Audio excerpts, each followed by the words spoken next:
Oh, let's dance, dance, you and I. Move your body to the sky. Love the way you shake it down, break it down, move the thing around. Feel it in your 네, 1부는 이슈 인터뷰입니다. 바로 내일이죠. 한국 프로야구 2022 시즌 정규리그가 시작됩니다. 특히 올해는 100% 관중 입장이 이루어지게 되면서 기대가 더 모아지고 있는데요. 올해 프로야구 과연 어떤 흥행 요소들이 있는지 이야기 나눠보겠습니다. 이순철 야구 해설위원 연결돼 있습니다. 위원님 안녕하십니까? 네, 안녕하세요. 네, 반갑습니다. 네, 반갑습니다. 위원님 이번 시즌도 목소리 들을 수 있는 거죠? 네, 그렇습니다. 하고 있습니다. 우리 위원님은 뭐 재계약 이런 거 뭐 걱정 별로 안 하시죠? 워낙 스타 해설위원이시니까. 걱정하시나요? 예. 이번에 나이가 있어서 밀퇴 되니까요. 네, 아니 자꾸 이제 은퇴하는 선수들, 특히나 또 요즘에 네. 입담 좋은 선수들이 많다 보니까 네, 그런 선수들이 계속 해설위원으로 올라오고 있는데 네. 이번 시즌 새로 이제 유희관 전 선수죠 합류하는데 네. 해설 잘하실 거라고 보시나요? 예, 뭐 말투도 서울 말투고 또 워낙 입담이 좋아서 뭐 야구 지식만 같이 가르쳐준다고 한다면 재미난 해설을 할 수 있겠죠. 워낙 또 현역 때부터 방송 출연도 하면서 재밌는 그 예능을 많이 했지 않습니까? 그렇죠. 네네. 아, 그래도 또 우리 이순철 위원님의 해설을 듣고 싶어하는 팬분들이 많으실 것 같습니다. 아, 감사합니다. 근데 워낙 쓴소리를 많이 해서 안티가 좀 많아서 큰일입니다. 이른바 이제 모두각이라고 우리 별명이 또 붙어있는 위원님과 함께 프로야구 소식 한번 여쭤볼 텐데 네. 어제 이제 미디어데이가 진행이 됐고 이 미디어데이 자체도 굉장히 좀 오랜만에 대면으로 진행이 된 거죠? 그렇죠. 예. 뭐 두 가지를 보니까 그렇더라고요. 과거에는 작년까지만 해도 유니폼 입고 나왔었는데 네. 사복들을 입고 나오니까 기본 틀에서 벗어나서 참 보기 좋더라고요. 또 역시 선수들이 나와서 그 어떤 재치 있는 입담들을 하는 걸 보니까 네. 역시 신세대다웠다. 또 떠나는 사람들의 어떤 그 아쉬움, 이대호 선수 같이 여러 가지 좋은 그 얘기들을 많이 들었습니다. 가장 좀 인상 깊었던 장면 하나만 꼽으라면 혹시 어떤 걸 꼽으시겠습니까? 글쎄 뭐 커피를 가지고 이렇게 하는 거 보니까 뭐 천사 커피냐 뭐 별 커피냐 뭐 그러면서 그 부분이 가장 재밌었습니다. 아니 어떻게 이렇게 야구 선수들 이제 과거에 안 그런 선수들 물론 있었지만 네. 입담이 점점 더 좋아지는 것 같아요. 이런 거 훈련을 받나요? 그 전에는 숨겨져 있던 것을 이제 시대가 변하고 또 미디어를 많이 통해서 나타나다 보니까 네. 선수들이 이제 숨어 있는 끼가 나타난 것 아닌가 생각이 들어요. 그 전에는 그런 어떤 장들이 없어 놓으니까 네네. 선수들이 그렇게 그런 모습들을 보여주지 못했는데 지금은 이제 그런 장들이 펼쳐지고 또 그러니까 선수들도 데뷔를 하고 그러면서 선수들이 많은 지식들을 가지고 있고 은퇴하면 뭐 해설도 자연스럽게 하게 되고 그런 것 같습니다. 말씀하신 대로 요즘에는 그런 플랫폼들이라던가 뭐 소통할 수 있는 창구들이 많아졌는데 우리 위원님은 주로 주변에 좀 친한 선수들이나 이런 선수들한테 SNS라던가 뭐 유튜브 이런 거 해라 말아라 이런 얘기도 하시나요? 그런 건 강조하지는 않습니다. 예, 제가 뭐 개인적인 사생활인데 그걸 하라 마라 단 이제 그런 걸 했을 때 좀 주의해야 될 점이 너무 많기 때문에 그렇죠. 제가 뭐 조심하라 뭐 이런 얘기들은 하죠. 혹시 아드님한테는 어떻게 말씀을 해주시나요? 전혀 이야기하지 않습니다. 아 전혀 안 하시나요 사생활은? 예. 그러시군요. 그 친구는 또 뭐 야구를 가지고 SNS에 그렇게 많이 쓰지는 않는 것 같더라고요. 오히려 뭐 차박한다든지 뭐 이러면서 다른 것을 많이 올려서 그렇군요. 자 이제 당장 내일부터 개막전이 열리게 되는데 주목할 만한 경기 어떤 게 있을까요? 우선은 지금 개막을 하는데 강주 경기가 가장 지금 이슈가 되는 것 같고요. 광주. 우승을 하느냐 못하느냐 올해 LG가 우승을 하느냐 못하느냐에 달려있는 어떤 그 케이스가 될 것 같고요. 기아는 지금 김도현과 양현종 선수가 합류를 하면서 과연 어느 정도 성적을 전력을 가지고 할 것이냐 이게 관심사고 두 번째는 수원이 아닌가 생각이 들어요. 작년에 1위 결정을 짓지 못해가지고 페널티에서 1위 결정을 짓지 못해서 순위 결정전까지 했지 않습니까? 결국은 KT가 이기게 됐는데 그것이 다시 지금 시즌이 시작되면서부터 KT, 삼성이 지금 대결을 펼치거든요. 그래서 이 두 팀이 과연 작년과 같은 좋은 경기들, 좋은 성적을 낼 것인가 이게 두 경기가 가장 관심이 가는 경기가 아니까 뭐 그 외에 세 구장도 관심이 가기는 합니다만 내일 당장 경기를 꼽으라고 한다면 이 두 경기가 가장 재밌는 경기가 되지 않겠는가 생각이 듭니다. 앞서서 이제 LG의 이제 우승 도전에 대한 말씀을 해주셨는데, 네네네. LG가 우승한 것도 꽤 오래됐죠, 이제. 그럼요. 상당히 오래됐고, 그래서 지금 매년 좋은 그 전력을 가지고 우승을 하겠다고 하는데, 사실은 LG가 우승을 하려면 3, 4, 5 선발이 조금 더 갖춰져야 되거든요. 그것만 갖춰준다고 한다면 박혜민 선수가 이적을 해왔고, 야수들의 그 뎁스가 강해졌고, 또 송창이라는 선수가 시범 경기 때 지금 깜짝 스타로 좀 나타났어요. 홈런 1등을 했죠. 예, 그렇습니다. 그것도 또 우타자예요.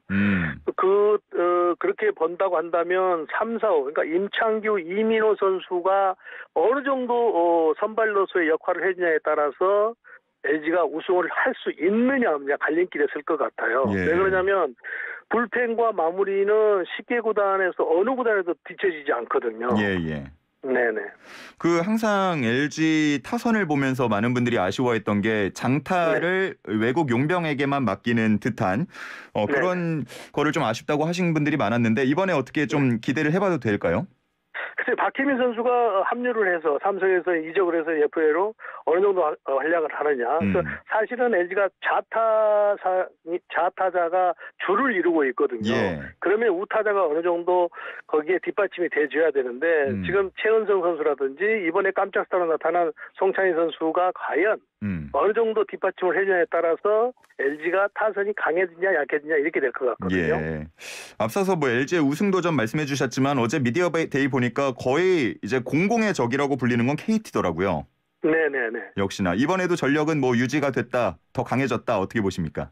그렇습니다. KT는 작년과 똑같이 탄탄한 5선발을 가지고 있고 거기에 6선발, 7선발까지도 대기를 시켜놓고 지금 시즌을 들어가고 있거든요. 그렇다 보니까 언제든지 상대팀과 경기를 할 수, 팽팽한 경기를 할 수 있는 전력을 가지고 출발하는데 거기에다가 지금 박병호 선수가 합류를 했어요. 그렇게 보면 지금 새로운 외국인 타자도 좌타자인데 거기에 강백호 선수가 뭐 발가락 부상으로 한 20일 뭐 많으면 한 달 뭐 이 정도 쉬다 나와야 되는데 그건 뭐 큰 영향은 없을 것 같고요. 그렇게 보면 탄탄한 선발진과 강력한 타선 뭐 마무리까지 조금 이제 아쉬움이 KT가 있다고 한다면 불펜이 필승조가 과연 얼마나 강력한 힘을 보여주느냐에 따라서 장래가 다른 성적을 낼 것이냐 말 것이냐거든요. 그러면은 이제 이순철 위원님도 역시나 KT를 뭐 1강 우승 후보로 단연 꼽는 건가요? 왜요? 작년과 똑같이 KT가 가장 강력한 우승 후보가 아닌가 이런 생각이 듭니다. 보통 이제 우리가 뭐 10개 팀을 가지고 표현을 할 때 뭐 2강 4중 뭐 4약이다라던가 뭐 이런 식으로 표현을 하는데 이번에 이제 약팀으로 꼽히는 팀은 누가 있을까요? 하나 이글스라고 봐야 될 것 같습니다. 하나가 이유는 하나 이글스 그렇습니다. 투타에서 지금 외국인 투수 선발진로 보면 외국인 투수를 빼놓고는 3, 4, 5 선발도 좀 불안하고 또 공격에서도 젊은 선수들이 많아가지고 아직 올라오려면 조금 시간이 좀 필요하거든요. 전체적인 전력이 하나가 가장 떨어진다 이렇게 봐야 될 것 같습니다. 하나는 근데 이제 또 전력 외에도 주목을 요즘에 받고 있는 게 그 홈 경기장 관련된 얘기도 많이 나오더라고요. 한반 야구장이 그렇게 좀 노후가 됐나요? 굉장히 열악하고 요즘은 선수들이 나카룸에서 이제 경기 전에 쉬는 공간도 있고 해야 되는데 그런 시설들이 전혀 없기 때문에 그런 문제 때문에 새로운 허구현 총재가 새로운 구장을 빨리 지어달라고 계속 지금 그 압박을 하고 계시는 것 같아요. 근데 선수들도 엄청난 불편을 느끼기 때문에 대전시에서 그 부분을 좀 많이 좀 생각을 하셔서 선수들 편리를 위해서도 또 좋은 경기를 하기 위해서라도 구장이 좀 빨리 새로 지어졌으면 좋겠습니다. 이런 인프라가 확실히 선수들 경기에 영향력을 많이 끼친다고 봐야겠죠? 아무래도 저희들 때보다는 지금 요즘 선수들은 또 메이저리그 경험을 하고 온 선수들도 많고 하기 때문에 그런 여파들이 좀 있는 것 같습니다. 그렇군요. 그 메이저리그 경험을 말씀을 해주셨는데 메이저리그에서 이제 돌아온 선수들도 주목을 받고 있어요. 김광현 선수랑 양현종 선수가 있는데 시범 경기 성적이 그래도 양호한 편이죠? 그렇죠. 뭐 양현종 선수는 꾸준히 그 미국을 나갈 때나 돌아와서나 꾸준한 활약을 해줄 것 같고요. 단 이제 김광현 선수가 아직 몸이 안 돼서 개막전에부터 합류를 하지 못하는데 다음 주 주말이 이제 기아 SSG거든요. 그래서 김광현 선수가 홈 개막전에 못 나올 수 있다는 그 언론 보도가 있는데 제가 생각할 때 흥행을 위해서라도 양현종 선수가 내일 개막전에 투구를 하면 금토일 경기에서는 어느 경기에서는 한번 나오거든요. 예. 거기에 맞춰서 한번 맞대결 성사가 이루어지면 흥행에 좀 불을 지피지 않겠는가라는 그런 생각을 가지고 있습니다. 흥행 말씀을 해주셨는데 네. 지금 2017년에 연관중 840만 명 모은 뒤에는 약간 내리막을 계속 걷는 모양새거든요. 그렇죠. 약간 이걸 전환하기 위해서 프로야구가 다시금 많은 사랑을 받기 위해서는 어떤 점이 가장 많이 변화가 필요하다고 보시나요? 우선은 신인 선수들이 좀 새로운 선수들이 많이 나와줘야 되고요. 또 홈런왕을 맞대기를 펼친다든지 전체적으로 선수들이 좀 그 프로야구의 질을 좀 높여준다든지 스피드업을 한다든지 또 팬 서비스를 하면서 팬들하고 좀 가깝게 하는 그런 여러 가지 마케팅 작업이라든지 이런 점들을 하면서 차근차근히 팬들의 마음을 좀 이렇게 사로잡는 그런 경기 운영 또 마케팅 뭐 이런 점들이 어우러져야 될 것 같습니다. 그렇지 않으면 이 한번 돌아선 마음들을 다시 되돌리기가 쉽지 않기 때문에 어쨌든 선수들이 운동장에서 좋은 경기를 함으로써 또 새로운 스타들이 많이 나옴으로써 800만 시대가 다시 돌아야 되지 않겠는가 이런 생각이 듭니다. 뭐 그러기 위한 변화들도 있는 것 같고 요소들도 눈에 띄는 게 있는데 먼저 그 스트라이크 존이 좀 바뀌는 것 같아요. 더 넓어지는 건가요? 네. 그냥 원래 굉장히 그 기계에 이렇게 접하다 보니까 심판들이 기계 속에 들어가다 보니까 좁혀졌다가 이제 원래 규칙대로 가는 거거든요. 원래 넓혀진 게 아니고 원래 규칙대로 가는 거거든요. 그런데 이제 문제는 한 2년을 그렇게 했기 때문에 심판들도 그렇고 선수들도 그렇고 이 스트라이크 존에 과연 얼마나 일관성 있게 접근을 해주느냐. 특히 심판들이 그래야 트러블이 생기지 않을 것 같거든요. 안 그러면 큰 싸움 날 것 같거든요. 이번 시범 경기 때는 어떻게 타자, 투수 다 적응을 잘 하는 모습이었나요? 그러니까 시범 경기이기 때문에 이제 의아한 스트라이크 존이 나와도 선수들이 이해는 하고 넘어가더라고요. 그런데 이제 정식 경기가 들어갔을 때는 민감한 부분이기 때문에 상당히 예민해질 거라는 것이 뻔하기 때문에 이제 얼마나 심판들이 일관성을 가지고 전체 팀원이 한 6개 조가 되거든요. 1군이. 이 1군의 심판 전체 6개 팀의 심판들이 얼마나 일관성 있게 가주냐에 따라서 혼란이 덜 생길 것 같아요. 아, 그렇군요. 그 다음으로 이대호 선수 본인은 은퇴 투어를 처음에 안 하겠다 고사를 했었는데 이게 은퇴 투어가 이루어지게 된 거는 역시나 흥행 요소 때문이라고 볼까요? 뭐 흥행도 흥행이겠지만 이대호 선수가 그동안 프로야구 KBO 리그에서 뛰면서 내온 어떤 성적들 또 국가대표를 하면서 올려줬던 국가를 위해서 했던 헌신 뭐 이런 점들이 어우러져서 후배 선수들도 그렇고 KBO도 그렇고 거기에 대한 예우 차원에서 만들어준 것 아닌가 생각이 들어요. 뭐 이게 은퇴 투어라는 것이 본인이 하고 싶다고 한 게 아니고 주위에서 KBO에서 만들어줘야 되는 것이기 때문에 저는 너무 잘 됐다고 봅니다. 이 은퇴 투어라는 게 사실 국내 팬들한테는 이승엽 선수가 처음이었고 그렇죠. 이번에가 두 번째다 보니까 어색하거나 좀 낯선 분들도 계실 것 같은데 이게 주 내용이 어떻게 되나요? 그러니까 이제 각 부장에 가면서 이제 이대호 선수가 이제 내년 올 시즌 이제 마지막이기 때문에 그런 아쉬움을 달래주는 그동안 했던 노고 또 이 경기장이 마지막으로 내가 경기를 하는 것이기 때문에 그런 측면에서 좀 추억을 남겨주는 그런 경기 같아요. 그렇군요. 우리 저희 위원님은 기아 신인왕 출신 아닙니까? 네네. 이번에 또 유력하게 기아에서 신인왕으로 후보로 오르는 게 김도영 선수던데. 어떻게 보셨나요 이번 경기를?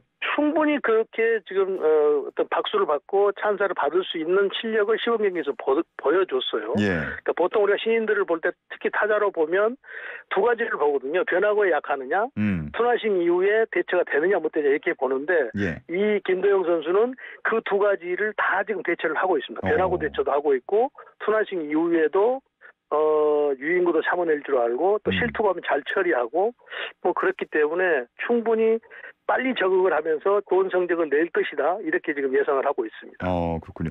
혹시나 이제 수비 측면에서 유격수로도 성공이 가능할까요?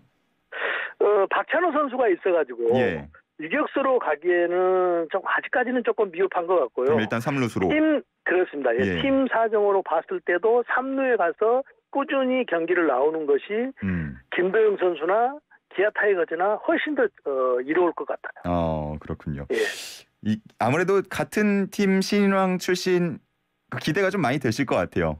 남다르실 것 같아요. 느낌이. 그죠? 그렇죠. 예. 제2의 이종범, 바람의 양아들이라고도 불리는 김도영 선수인데 기대를 많이 한번 해보겠고요. 네네. 그다음은 조금 난처하실 수도 있을 것 같지만 한번 여쭤보겠습니다. 요즘에 이제 야구계 흥행을 약간은 저지할 만한 요소로 꼽히는 게 강정호 선수의 계약 문제, 복귀 문제거든요. 네네. 지금 난처하지는 않습니다. 이 문제 어떻게 보고 계신가요?